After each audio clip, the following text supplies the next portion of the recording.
Hello दोस्तों, यदि किसी व्यक्ति को खांसी में अगर ब्लड आ रहा है तो उसे कैसे मैनेज करेंगे, आज इस पर बात करेंगे। खांसी में ब्लड आना या हेमोप्टिसिस होना अपने आप में एक डेंजरस इशू है। कई लोग को इससे बड़ी घबराहट हो जाती है, हॉस्पिटल में जाते हैं तो कई बार भर्ती करना पड़ता है, बड़ा सारा बिल भी बन जाता है। ये मैनेजमेंट स्ट्रैटेजी पर बात करना अनिवार्य है ताकि एटलीस्ट आपको ये समझ में आ जाए कि किस पेशेंट में क्या इश्यूज़ है, क्या नहीं, क्या जांचें करने की आवश्यकता है, क्या पेशेंट का ट्रीटमेंट करने की आवश्यकता है, कब भर्ती करने की आवश्यकता है, कब नहीं करने की आवश्यकता है। इसका बेसिक आइडिया हम आपको देंगे। हालांकि फिर भी हम स्ट्रांगली रिकमेंड करेंगे कि हर व्यक्ति जिसको खांसी में ब्लड आया है, ज़्यादातर एटलीस्ट एक बार उनको एडमिट कर देना आवश्यक है, क्योंकि अपने आप में डेंजरस सिम्टम है जो कि बहुत डेंजरस बीमारी की तरफ भी पॉइंट कर सकता है।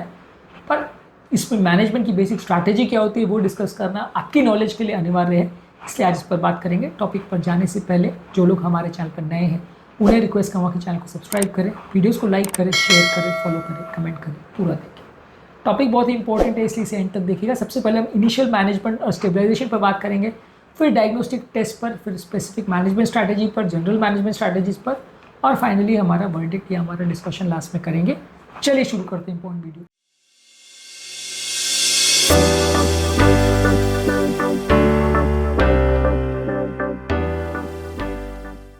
सबसे पहले आपको ज़रूरी है पेशेंट का इनिशियल असेसमेंट करना कि कितनी सीवियरिटी हेमोप्टिसिस की है। अगर मान लीजिए 24 घंटे के अंदर 20 ml से ब्लड कम आया है तो उसे माइल्ड हेमोप्टिसिस बोलेंगे या थोड़ी हेमोप्टिसिस की कैटेगरी मिलेंगे, ये इतना सीरियस नहीं है और इसमें भर्ती एडमिट ना करें तो चलेगा।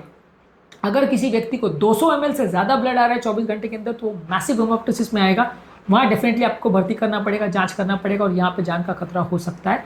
इसके बीच का जो कैटेगरी है जहाँ 20 से 200 ml के बीच में 24 घंटे के अंदर ब्लड आया है तो वो मॉडरेट हेमोप्टिसिस की कैटेगरी में आएगा और वहाँ पे केस टू केस आपको डिसाइड करना पड़ेगा कि भर्ती करें या नहीं करें। पर ज़्यादातर मॉडरेट हेमोप्टिसिस में भी अगर पेशेंट को प्रॉब्लम हो रही है या इश्यूज़ हैं तो एडमिट करना बेटर रहेगा। इसके अलावा आप पेशेंट का एयरवे मैनेजमेंट करेंगे, यानी कई बार खांसी वाले पेशेंट में मुंह में ब्लड आ जाता है जो कि श्वास की नली में चला जाए तो डेंजरस हो सकता है। तो एयरवे स्टेबलाइज करना जरूरी है कि बार बार ब्लड वो एस्पिरेट ना कर ले, कोई लंग्स में ना चला जाए। इसके अलावा आप पेशेंट को इस तरह से पोजीशन करेंगे जिसमें जो लंग्स या जिस एरिया से ब्लीडिंग आ रहा है उसको आप नीचे रखेंगे ताकि वो ब्लड जो निकल रहा है वो दूसरे लंग्स को फ्लड ना कर दे, उसको ड्राउन ना कर दे, वो भी ब्लड ना भर जाए। इसलिए मान लीजिए अगर राइट लंग्स में ब्लीडिंग हो रहा है तो राइट करवट पे लेटाएंगे, लेफ्ट करवट पे उसको तब लेटाएंगे जब लेफ्ट लंग से ब्लीडिंग हो रहा है, ताकि ग्रेविटी की वजह से जो ब्लड है वो उसी साइड पे रहे, दूसरे साइड को डिस्टर्ब ना करे। फिर आप पेशेंट का हीमोडायनेमिक इवैल्यूएशन करेंगे, उसका ब्लड प्रेशर कैसा है मॉनिटरिंग करेंगे, ये सारी चीज़ों का वाइटल साइंस देखेंगे। अगर अनस्टेबल पेशेंट है तो ब्लड चढ़ाना पड़ेगा, ये सारी चीज़ों पर ध्यान देना आवश्यक है। बाद में आप पेशेंट का डायग्नोस्टिक इवैल्यूएशन करते हैं जिसमें डिटेल हिस्ट्री और फिजिकल एग्जामिनेशन करते हैं दोनों तरह से कि हेमोप्टिसिस है, हेमाटोमेसिस है, क्या इशूज़ है, कैसे ब्लीडिंग हो रही है, कब से हो रही है, कितने टाइम से हो रही है। हिस्ट्री और फिजिकल एग्जामिनेशन पर ऑलरेडी हमने डिटेल वीडियो किया जो कि आप हमारे चैनल पर देख सकते हैं। बाद में आप पेशेंट का ब्लड टेस्ट करते हैं कि उसका हीमोग्लोबिन कितना है, ब्लीडिंग टाइम कितना है, क्लॉटिंग टाइम कितना है, ये सारी चीज़ें आप देखते हैं। उसके कफ का कल्चर और सेंसिटिविटी करते हैं और उसके बाद कोई अगर सस्पेक्टेड बीमारी है टीबी वगैरह का तो उसके हिसाब से जांच करते हैं। पेशेंट का इमेजिंग या इन्वेस्टिगेशन में आप एक्सरे करते हैं, सीटी स्कैन करते हैं, सीटी पल्मोनरी एंजियोग्राफी करते हैं।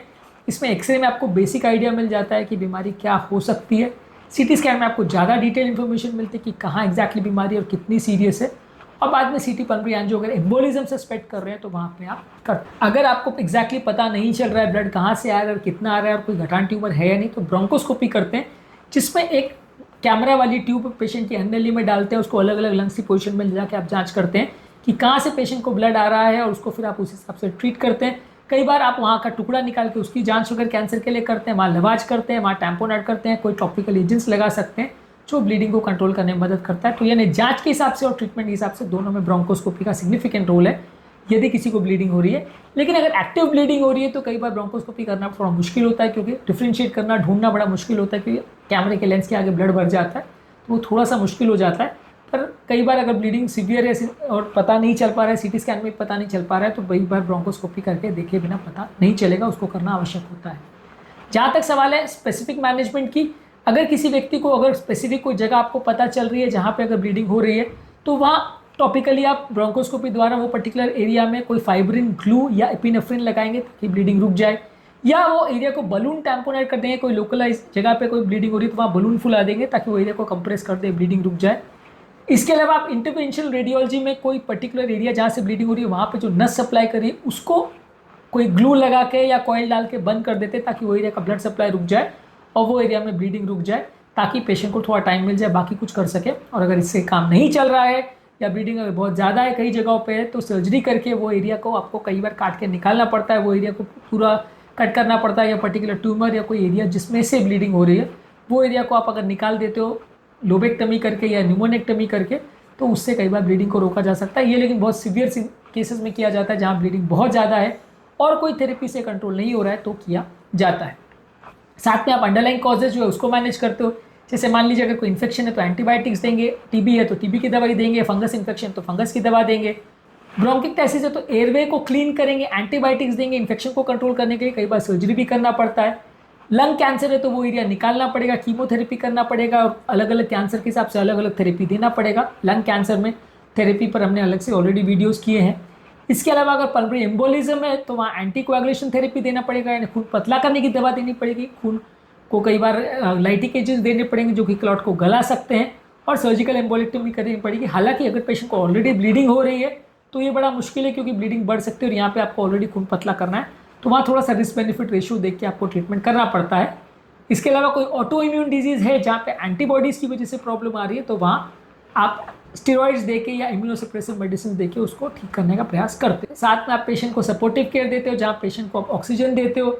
अगर पेशेंट का ऑक्सीजन सैचुरेशन वगैरह कम हुआ है और अगर ज़रूरत है और पेशेंट की कंडीशन बिगड़ रही है तो मैकेनिकल वेंटिलेशन करके उसको वेंटिलेटर पर रखना पड़ता है तब तक जब तक उसकी कंडीशन स्टेबलाइज नहीं हो जाए और उसका बिगड़ना या कॉम्प्रोमाइज़ होना रुक ना जाए, तब तक पेशेंट को कभी कभार वेंटिलेटर पर भी रखना पड़ता है ताकि सिचुएशन कंट्रोल में लाई जा सके। ज़रूरत पड़े तो ब्लड चढ़ाना पड़ता है। इस बात पे डिपेंड करेगा कि कितनी ब्लीडिंग हो रही है और पेशेंट का हीमोग्लोबिन ड्रॉप हो रहा है या नहीं। अगर हीमोग्लोबिन लेवल 8 से कम हो रहा है तो ज़्यादातर केस में ब्लड चढ़ाना पड़ता है। अगर कंटिन्यूस ब्लीडिंग है तो ब्लड चढ़ाना पड़ता है। बाद में आप इसे फॉलोअप करते हो कि जब ब्लीडिंग रुक गई है तो दोबारा ब्लीडिंग तो नहीं हो रही, बीमारी जिसके लिए आपको ट्रीट करना था वो ठीक हो रही है कि नहीं, और अगर कोई स्पेसिफिक इश्यूज आते हैं तो उसके हिसाब से स्पेसिफिक टेस्ट और ट्रीटमेंट करते हैं ताकि प्रॉब्लम्स बार बार ना आए और पेशेंट की कंडीशन बार बार ना बिगड़े। तो आज के टॉपिक में हमने हिमोप्टिसिस यानी खांसी में ब्लड आने की जो प्रॉब्लम है उसके बेसिक मैनेजमेंट स्ट्रैटेजी पर बात करी। उम्मीद करूँगा कि आज के टॉपिक में कुछ नया जानने को मिला होगा। हिमोप्टिसिस को कैसे मैनेज करते हैं, उसको कैसे डायग्नोज करते हैं, कैसे ट्रीट करते हैं, क्या कारण होते हैं, इस पर ऑलरेडी हमने सेपरेट वीडियोस किए हैं, ये आप हमारे चैनल पर देख सकते हैं। टॉपिक एंड करने से पहले जो लोग हमारे चैनल पर नए हैं उन्हें रिक्वेस्ट करूँगा कि चैनल को सब्सक्राइब करें, वीडियोज़ को लाइक करें, शेयर करें, फॉलो करें, कमेंट करें, पूरा